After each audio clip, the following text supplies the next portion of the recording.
All of these years of being a fan of Final Fantasy VI has paid off on this wonderful day. Because I always wondered why Amano's artwork would have her being blonde, and yet the game itself gave her light green hair. And so I was like, okay, what are we doing here?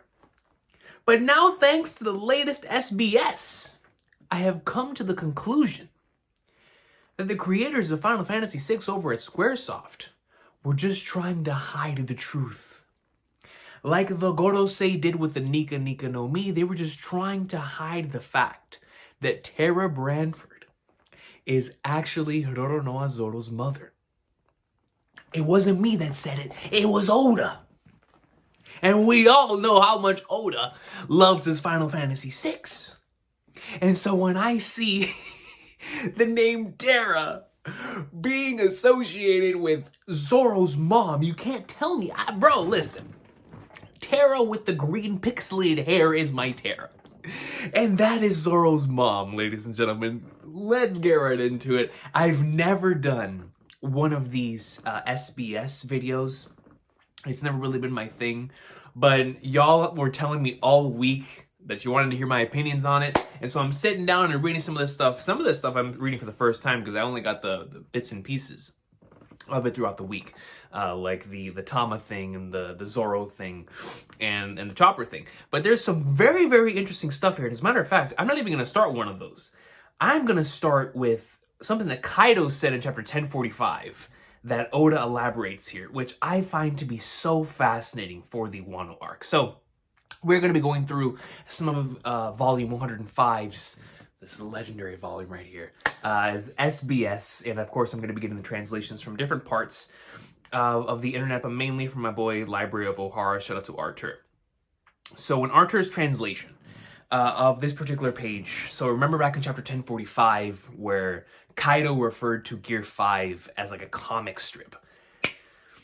We have Oda talking about this, and it honestly like kind of blows my mind that I never really thought about this in this way until seeing it here. So I'm going to read it all verbatim here. Reader, in chapter 1045 Next Level, Kaido mentions illustrated stories. But does that mean that manga does not exist in the One Piece world? What does that mean Kaido doesn't read One Piece? And we all know. We all know Kaido and Big Mom did not read One Piece. They attempted to hit Luffy with some sort of lightning-based attack, especially Big Mom. I don't know how Big Mom could go into that not having done her research, not having gone through a scouting report. Like, did you skip Skypiea, Big Mom? How are you going to try to hit Luffy with a lightning attack? In chapter 1001 and 2 of the manga, what are we doing?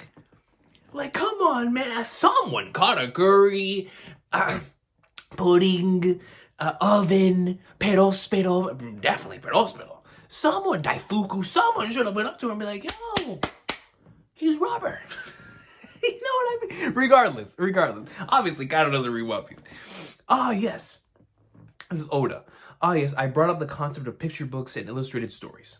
Picture books are basically just that, books of pictures but for illustrated stories, and we've seen this throughout the series, right? Like the first time that we heard of Sanji's lineage back in Jaya was through a reference to a picture book, right? That was very prevalent within the North Blue that we would later find out to be like very heavily associated with the Germa and the Power Rangers and the Adventures of Sora. And I'm not talking about Kingdom Hearts. As a matter of fact, maybe the Adventures of Sora within the One Piece world is just Kingdom Hearts with Power Rangers. I'd take it. I would take it. Think of them like the manga of the One Piece world. These illustrated stories, these picture books.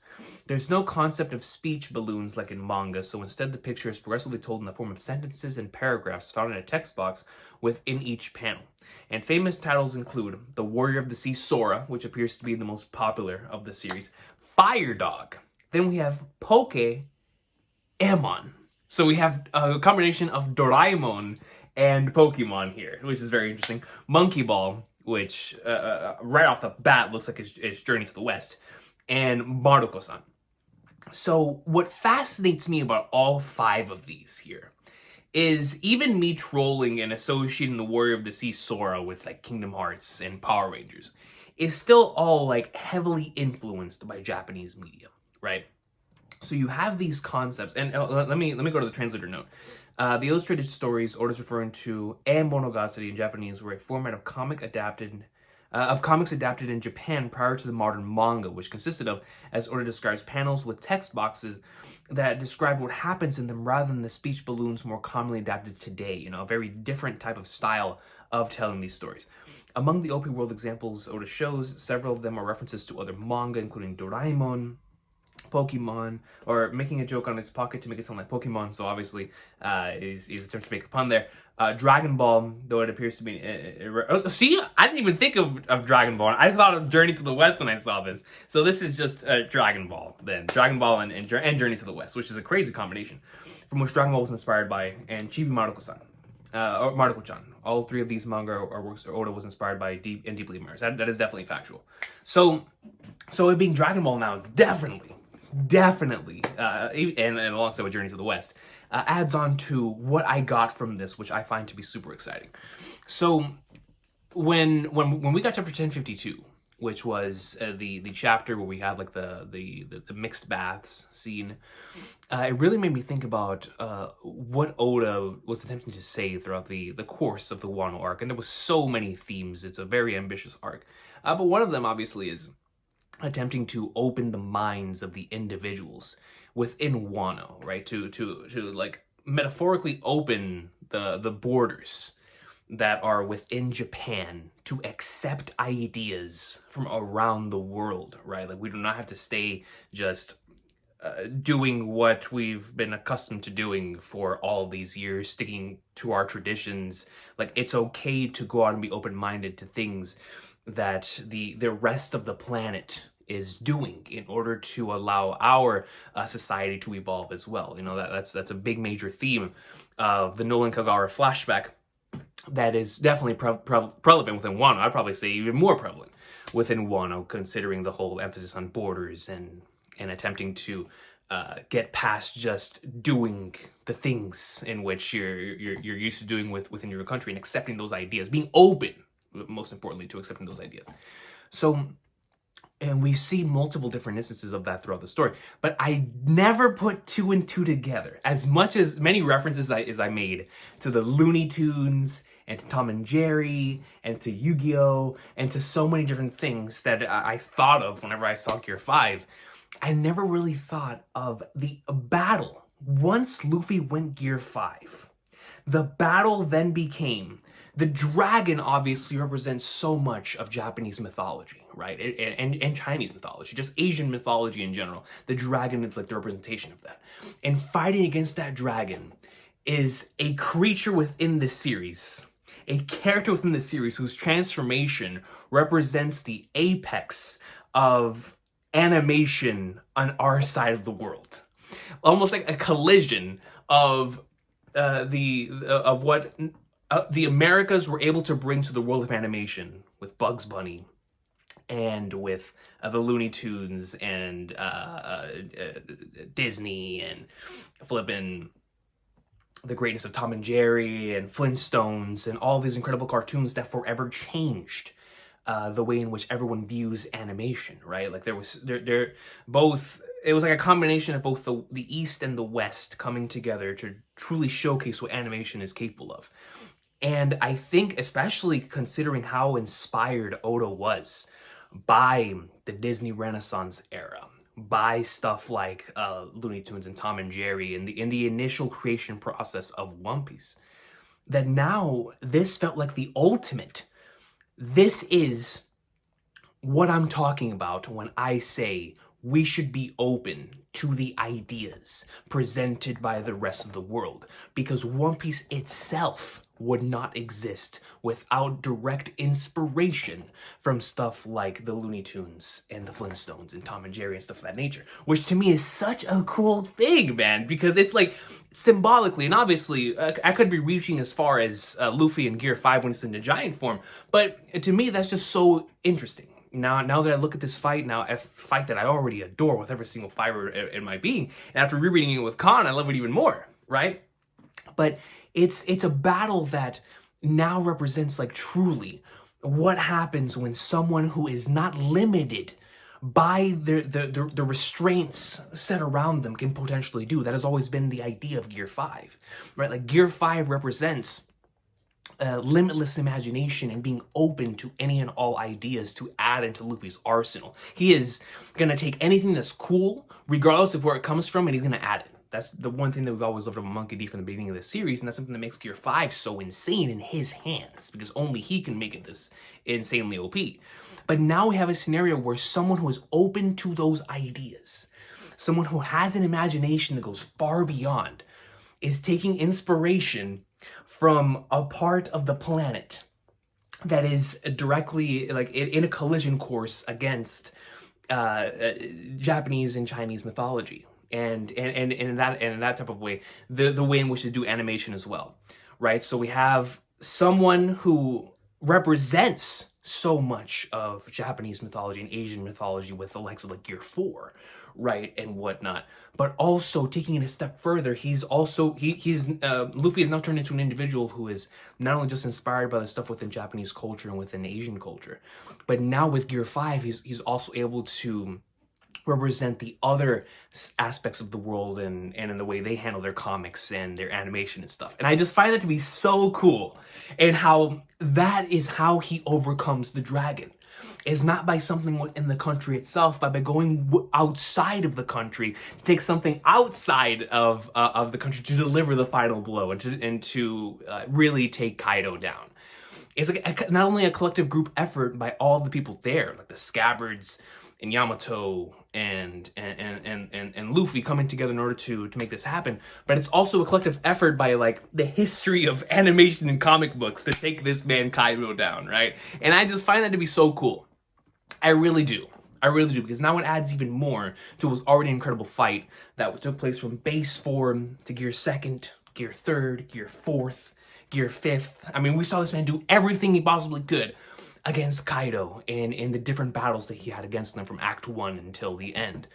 But now with this, I'm like, man, I really, really love it, because it goes on to represent one of those core themes of Wano, of being open to the entire world of animation, right? To the entire world of comics. And when you do that, you're openly accepting the ideas coming from outside. And like I said before, Oda's very passionate about that, because without the Disney Renaissance era, without stuff like the Looney Tunes, One Piece does not exist, and it's not in the unique state in which it's in. One of the things that makes this series so unique is the fact that its art style is not like other manga, right? It's actually more reminiscent to that of one of those classic cartoons, which brought so many of us to the series because of its unique look. And that's something that Oda got from continuously wanting to become like those things and being directly inspired by something that was not within his culture, taking aspects from his culture and mixing it in with stuff from other cultures to create this ultimate thing that is One Piece. And to me, that it represents Gear 5 and that battle against Kaido. So when I saw this, I was like, no, I gotta come on here and talk about this SBS, man. This is exciting news. Because anything that evolves this stuff is obviously gonna make me extremely excited. So I just wanted to talk about that, man, because I just think it's so cool. And then of course we move on to some of the other stuff here. This stuff fascinates me. I don't know, because this stuff is so interesting to me that I have no idea how this stuff was kept for an SBS and was not talked about within the manga itself. With Kurozumi Tama, which, goodness gracious, man. Tama being a Kurozumi is crazy to me. It makes so much sense, but it's so crazy to me. And of course, I had seen it brought up in the community before. I believe it was Randy Troy who brought it up before, and we've talked about this possibility. But like the fact that that was never brought up within the manga, now that it's confirmed, is like, why? And we look back. Well, before we get into the Tama thing, gotta talk about my boy Zoro. Already know, we gotta talk about my boy Zoro. So, here's the thing, man. When chapter 1023 dropped, we were all like, okay, what is Oda trying to go with this? Something about Zoro's character, and I've talked about this in the channel before, and in other videos, but one of my favorite things about his character is about the embodiment of working hard and attempting to strive to be greater in order to achieve your dream, your goal, what's in front of you, but not just trying to achieve it, but trying to achieve it with like your own set of regulations and rules that will allow you to, whenever you achieve that dream, you're going to be very satisfied because you did not cheat the system, right? That's something that I really love about his speech against Mihawk whenever he lost to him, right? And it's a very, very powerful speech, and also what he was willing to do whenever he bowed down to Mihawk and was like, yo, I will train under you as long as I get strong enough to go back and ensure that Sabari doesn't happen again. You know, we just see so much of Zoro's greatness being put into the forefront whenever his dream is being the world's greatest swordsman is put at the forefront, right? Because we see what he's willing to do, but also how he's not willing to cheat anything, not himself or not his friends. And in ways whenever that is being like brought into the picture, it's always really, really good stuff. And one of the reasons why Zoro is one of my favorite characters in the series. When 1023 came out, I was a little afraid because I was like, I didn't want it to be a scenario where Zoro is this dude, like he's that dude, because of a direct lineage, right? Like I didn't want his pops to just be the nastiest guy around, right? Because I was like, well, his pops was nasty, his mom was nasty, so by association, he's nasty. I thought it would always be pretty cool if his lineage never got revealed, which is why I thought it was really interesting whenever we started looking at the Ryuma thing and Ushimaru, especially when Ushimaru was not confirmed to be his pops. Because I was like, okay, if Ushimaru was not his pops, Oda's just trying to say that Zoro's similar to Luffy, is placed in a scenario where it's not really about blood relation, even though, of course, Luffy's related to Dragon. You give less of a flying flag about that. But the fact remains that the will, right? Like Ryuma's will carrying on through Zoro, Joy Boy's will carrying on through Luffy, that to me is more interesting than a direct lineage, right, to someone else and what have you. But now that we have this, I'm so happy because we know for a fact that it wasn't Zoro's parents that made Zoro that dude, right? But now that we know this information, it could lead us into something very important down the line within the One Piece series. So let me go through this. Ryuma is a direct ancestor, by the way. He most certainly is. He most certainly is. So let's go ahead and go through Zoro's family tree. Shimotsuki Kozaburo, first introduced to us, of course, in chapter 1033. Wado Ishimonji, Enma is crafted present for a 4-year-old Oden. 4-year-old Oden. 4-year-old. A group of 25 people. He sets sail from Wano. This includes Ushimaru's oldest sister, Furiko, and the carpenter Minatomo from SBS Volume 7. 52 years ago, in East Blue, they defeat and battle a group of mountain bandits attacking a village. 10 of them decide to settle there. Together, they create Shimotsuki Village. So, here we go. Shimotsuki Kozaburo and girl from that village create Shimotsuki Koshiro, which, of course, is Kuina's father. We don't know who the mother is, but we get to see Shimotsuki Kuina, which, hey, man, those Kuina clone theories are going strong, all right? They're going strong, and I respect it. I respect it because it's like, yo, I mean, what other explanation is there for the Toshiki situation other than coincidence, right? But we'll see what happens there. Regardless, we'll go over to the other side, and we see Shimotsuki Furiko and Hororonoa pin Zoro. Could you imagine? You're just, dog, I'd be flexing all day. Because I know for a fact there's no one on the planet who has my same name. Who is going to be named Pin Zoro? I'm about to name myself Pin Recon. Screw the king. I'm Pin Recon. Yo! Pin Zoro! I don't know whether to laugh at that or say that's epic, man. I don't know. Pin Zoro, swordsman from that village, Zoro's grandfather. Then we get to Zoro's pops. Hororonoa Arashi and daughter of the thieving bandits, Terra. Which, hey man, if the thieving bandits are locking the squad from FF6, we'll take it. We'll take it. All right, so that's just an alias, though. We all know it's Terra Branford from Final Fantasy VI. All right, so Terra obviously means Earth, but Hororonoa Arashi interests me, right? In terms of Arashi meaning storm in Japanese, as stated by the translator note. And now that those are two individuals that we potentially believe are connected to some sort of weather-based thing, right? Dragon obviously represents or at least with his ability, represents like this weather storm type of ability. So it's like that fascinates me, how both Luffy and Zoro have these parents connected to these sort of things. And I've been seeing throughout the week these connections that people have been making to Sanji, Jinbei, and Zoro in regards to the commanders being connected to like the earth and the sea and the sky and stuff. And to me, I just found that to be so interesting on whether, of course, this family lineage, I believe, was written by a fan and Oda accepted. I think that's where it originated from. But still, the fact that whether that's just done by serendipitous like coincidence, right, or this is actually like legit something that Oda was like, you know what, let's just do it. Let's just do it, right? Like, why not have the three commanders all represent something? I just find it to be interesting. I really do. But something that interests me even more than that is that it's specified that Arashi died in a battle against pirates. Now, obviously, when you hear this, the first thing you want to say is, oh, he died at the hands of Mihawk, right? And that, of course, would elevate what is already going to be an incredible battle at the end of the series.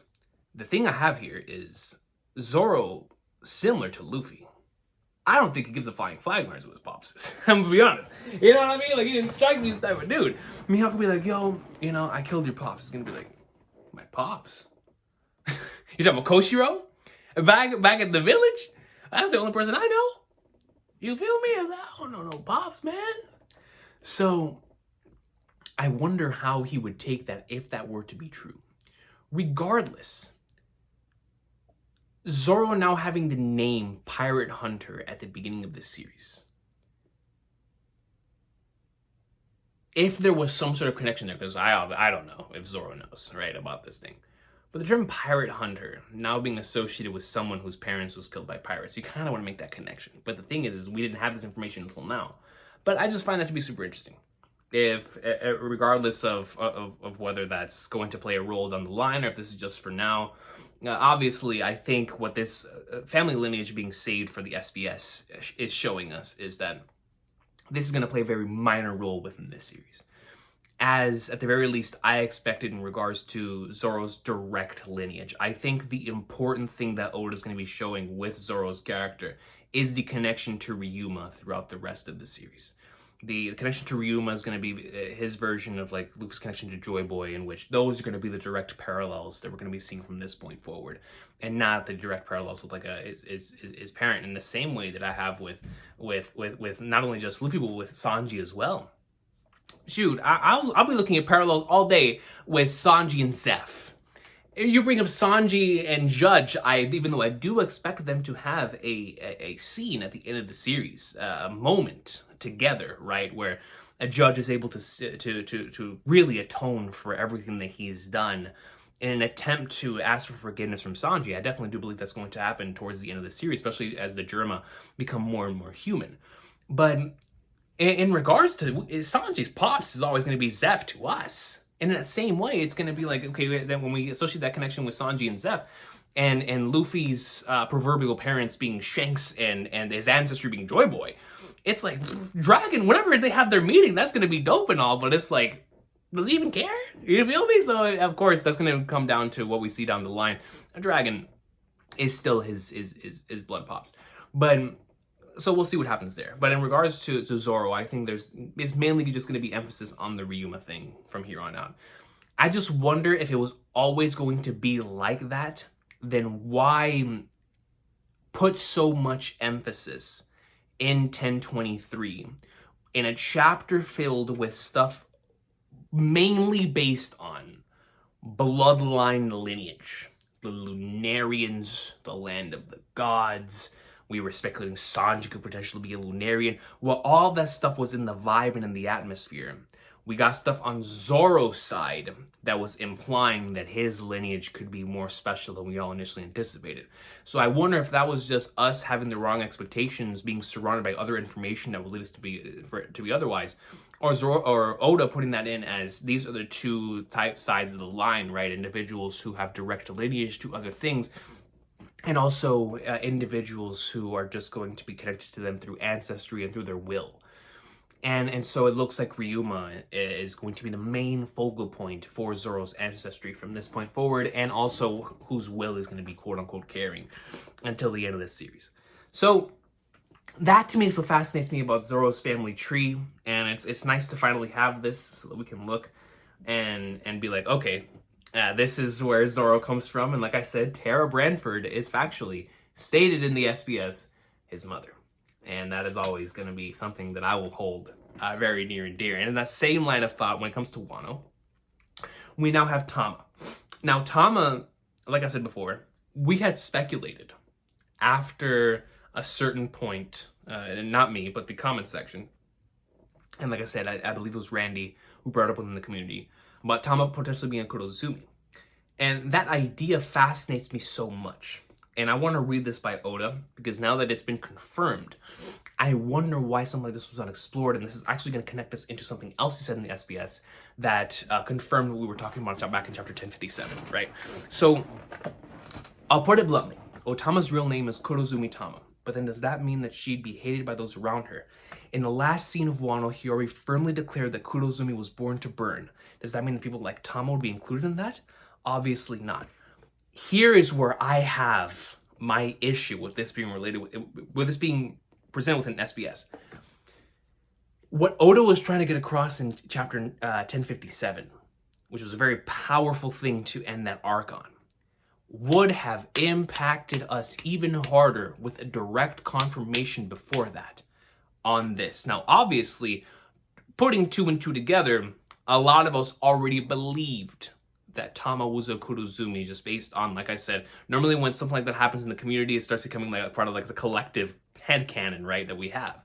But within that initial Tama flashback that we got in right after Luffy was defeated Kaido, if within that flashback with Tama, we would have had just a piece of text over the graves that would have said Kurozumi, right, or whatever the case may be, it would have led that 1057 panel to resonate even more than it did, because it already resonated and allowed us to have a very deep discussion after that chapter came out. But having this, what Oda's talking about here, that would have been the discussion, right? Like, okay, because that's what we talked about. But let me finish this. Does that mean that people like Tama would be included in that? Obviously not. If you paid attention to her story, you would understand she's referring to Orochi alone in the singular. So how would others react if they found out Otama is Kurozumi blood? I want you to try and think that for yourself. Both in the past, present, this is still a very prevalent issue in our society. And to me, just like what I was talking about earlier with the comic books, this is something I really loved about chapter 1057, in the fact that Oda is trying to say that this is something that is still happening, right? This is something that is still taking place, and these are the results, right? Like what we are seeing in chapter 1057 are individuals coming hot off of finally being freed from oppression with this hatred in their hearts for the person who kept them oppressed for a very long time. It's like, how can you blame them for that from a storytelling standpoint? Of course, we're seeing this from an outsider's perspective of like, okay, we're seeing this as like a piece of history. How could they react like this? When we think about it logically, of being in the moment like that, brother, I'd be like, yeah, burn them. But bro, I was oppressed for 20 years. For 20 years. You feel me? I still need time to process my thoughts coming out of that, right? It would have been more illogical for me to not agree with something like that than for me to agree with it. And that was the consensus that I was trying to bring up at the end of 1057, that afterthoughts. Because what I believed Oda was trying to go with that is long-term repercussions for the One Piece series. In terms of, at the end of this series, we'll potentially see someone who was impacted either positively or negatively because of that scene. And when I saw that Oda was making the decision of Momonosuke not opening the borders, it's like, if the borders are not open, that means they're still closed-minded in certain aspects. And this is what I was talking about, where they are still closed-minded to certain things. And he's trying to represent the overall core of the story, because then if one of them would have found out that Tama is of Kurozumi blood, they would be like, oh no, not you, Tama. We mean the bad Kurozumi. What constitutes a bad Kurozumi? What would they need to do? I thought you said the Kurozumi needed to burn. In regards to the singular, obviously the singular. But when someone hears something like that, it's like, okay, it's one of my people. One of my people. right? In the same way that after what happened with Odin, the Kozuki name was singular for one person, representing all those evils that was embodied by Odin, but it still trickled down into everyone else. So it's like, are we really going to repeat this cycle over and over again? And I think that's what Oda wanted us to really contemplate and think about, which is exactly what makes that 1057 chapter so powerful. But I think the addition of this Tama scene within the manga itself would have allowed that to really resonate. And I hope that when we get to the anime doing the anime original stuff they've been doing, they had that scene in there, man, of Kurozumi Tama being at the forefront, because then it would allow for that 1057 adaptation to hit extremely hard once we get to that page, right? Because it's one thing to rely on context clues for a panel like that. It's another thing to have it put right into your face as like, this is the question I want all of you to have right now. And either way is a good way to go about it. But I think in that scenario, I would have preferred, just personally speaking, for this to be revealed within the manga itself. But now that we have it in the SBS, obviously, it is with... It recontextualizes 1057 and confirms certain things that I had about that particular scene, because it is an extremely powerful scene of Hiyori finally being freed after 20 years, representing the people of Wano who had to suffer through this. Because remember, her, Denjiro, these are individuals who lived through this. That's why I love the decision for Hiyori and Denjiro to be the ones to take out Orochi, because they were the ones who lived through the oppression. Like everyone else was sent free 20 years into the future. They lived throughout all of the tyranny, representing the people. They were representing the people as individuals who lived through all of that for 20 long years under Orochi, right? And so it's like, you can't blame them for feeling that way, but it's like, as the viewer, you don't want them to feel that way. It's like, no, then you're just going to repeat the cycle, and that's exactly what Oda's trying to say here. And I love how he connected that here with the Tama stuff, because it goes kind of hand in hand. I just wish the Tama thing would have been stated within the manga. But now that we have this information, like I said, it recontextualizes 1057 in the best way possible. So let's talk about Chopper. I gotta talk about Chopper, man, because this was something I was wondering coming out of the arc, but it looks like Oda wanted to keep the tragedy of Wano a reality. Like, this is something that even the greatest of doctors could not cure. We're talking about a place that has Marco, a place that has Chopper, a place that has Law, and none of them could do anything about the Smile Fruit. Why? Because this is something that with irreparable consequences. This is something that cannot be repaired. This is something that people have to live with. Similar to if something major were to happen in the world, right, and it were to strike, let's just say Japan, because this is what it's based on, they are going to have to live with that. We can't have someone that just comes around and magically fixes everything. They are going to deal with the repercussions of whatever this other individual did for as long as they live. It is going to forever stick with them. And there is no doctor that can cure that as badly as they want to. And here's where this gets very interesting. So, good day, I really love One Piece, and I've heard Wano arc has ended, because it's so sad that people in Wano that eat the failed fruits keep laughing. Can you make Chopper heal them before he departs? So sad to see Killer's always laughing too. I hope you are well, Oda Sensei from M. Hiromi. Thank you for this nice message. It's very sad for a kid to keep laughing until their parents died, right? But unfortunately, Chopper didn't have the ability to make that kind of drug. And, well, let me finish. In this world, there's something that you can't do anything about. That's exactly what I was trying to get to. And this story is one of that case. But I'm laughing because Killer keeps laughing, and it made the whole Kid crew decide to become a joyful pirate band. It's so nice there's a joyful people, even in a hard situation. I believe in that strength of people from Wano. So, let's go from Killer to Chopper here. When Oda says I'm laughing because Killer keeps laughing, that is like such a sad thing to say in regards to, you know, I'm placing myself in the position of an author who knows that they've placed a character in an irreparable state where they cannot be fixed. And now you have to like sort of deal with that as these pieces of yourself that you've put onto the page. And so he's like, man, now I'm going to keep laughing to accompany Killer so he's not alone in this laughter. And then now the Kid crew has quote unquote changed quite a bit thanks to what has taken place here in Wano and become a joyous pirate band. And then when we cut back to Chopper, and right here, in this world, there's something that you can't do anything about, and this story is one of that case. Where what happened there with the smile fruit, the chapter where that was emphasized, where Hiyori dropped the truth, and the stuff with Yasue, these are going to be things that the people of Wano have to deal with. Constant reminders of what happened with Orochi. Constant reminders of what happened with Orochi.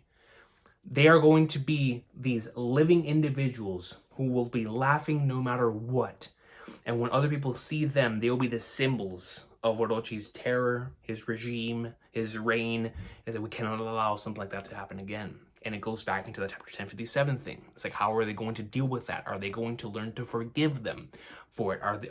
Can they forgive them for it? Those are questions that Oda's attempting to make us think whenever he does something like this, where these characters have no other way out. And this is what I find so interesting about this. Had Oda allowed Chopper to cure them in this moment, I feel like his dream would have been realized, which means Chopper still has room to evolve as a doctor, because we saw how much he did within this arc in fixing and attempting to get rid of the zombie virus disguised as the Ice Oni, right? Like, this is the flippin' Night King and all that stuff, right, taking place here. So we have that scenario that Chopper was able to deal with in a very, very nice fashion. But even though he dealt with that, even though he kept Zoro alive, and even though the rest of the Straw Hats were able to get up and live, and individuals like Kinemon, and so many people within the arc were able to survive, he was unable to repair this. One of the things that I wish we would have had with this reality that Chopper could not heal them, is a couple of pages dedicated to Chopper reflecting on that. That, to me, would have been so key. So key. Anime original scene, I hope they add. For just a scene of Chopper reflecting on the fact that he was unable to reverse these effects. And what I mean by a scene, I'm talking about a genuine, like, I was unable to do anything about it, because we know how much Chopper was able to do for everyone else. But the fact that he was unable to reverse the smile fruit, I wish we would have gotten a scene of him expressing exactly this. Of like, I am still unable to do this, which means I still have room to grow as a doctor. If we would have had that type of scene with Chopper, oh man, that would have been so beautiful, considering how hard he tried to make this a reality, to save everyone in Wano, and to know he was unable to do that.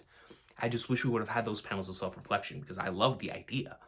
I love the idea of him being unable to save everyone, because he's not at that level yet. If not, his dream would have been realized, right? That would have been the end of Chopper's journey. But he still has room to grow.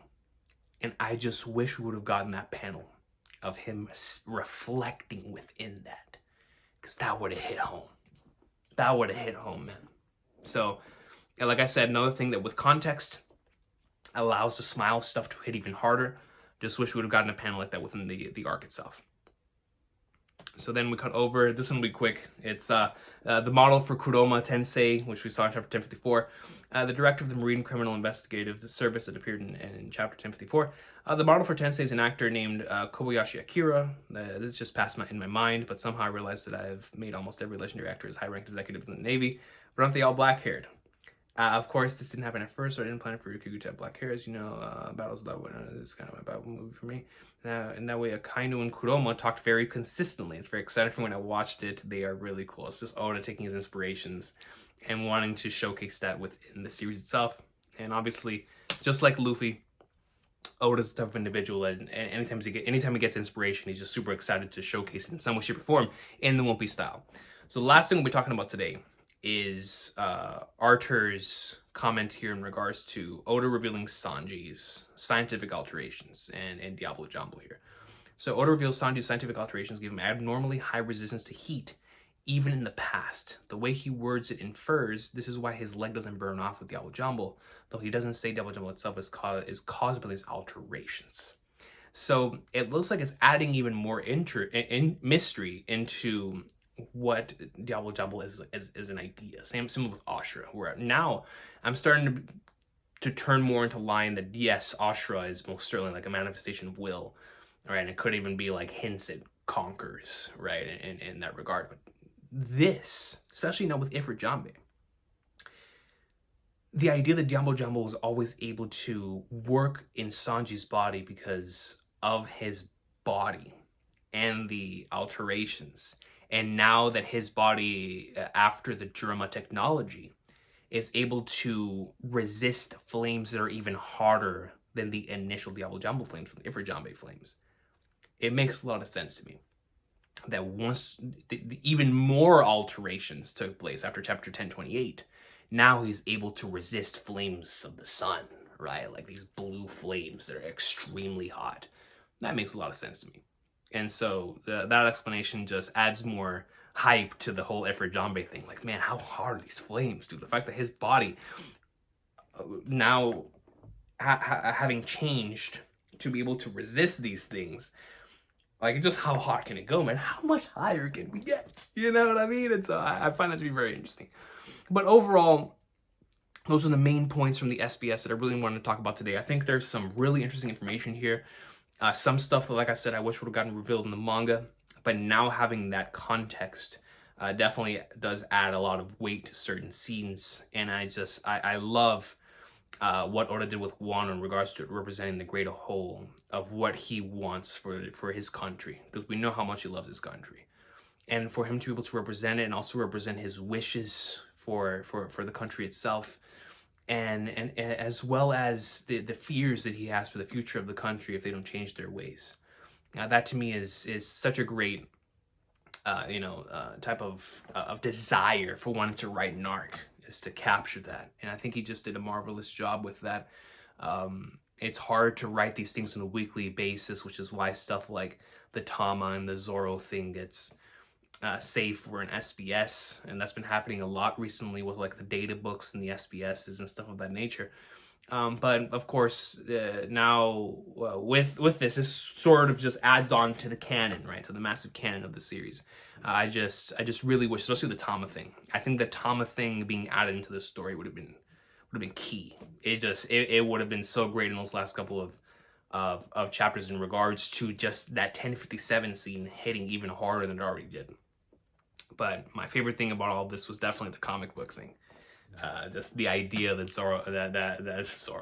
that Luffy was talking, or that when Kaido was talking about this is like an illustration, and the idea of like Oda being massively inspired by both Western and Eastern animation, and how that created the series. And in order to topple the big giant dragon, Luffy needed to have his entire arsenal exposed, and to have the mentality of being open to all types of different inspiration and not be closed-minded. So much of that is just thematically consistent with what he was trying to say with the arc. And it makes me appreciate Luffy versus Kaido even more than I already did now that I see this.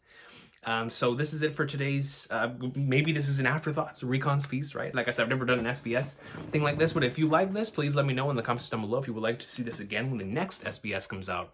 Now, like I said, it's my first time doing one of these. I normally don't do these SBS things, but like I said, so many of y'all were like, yo, we need the SBS stuff, we need the SBS stuff. So I'm like, bro, I got y'all, man. Like I said, I'm a man of the people.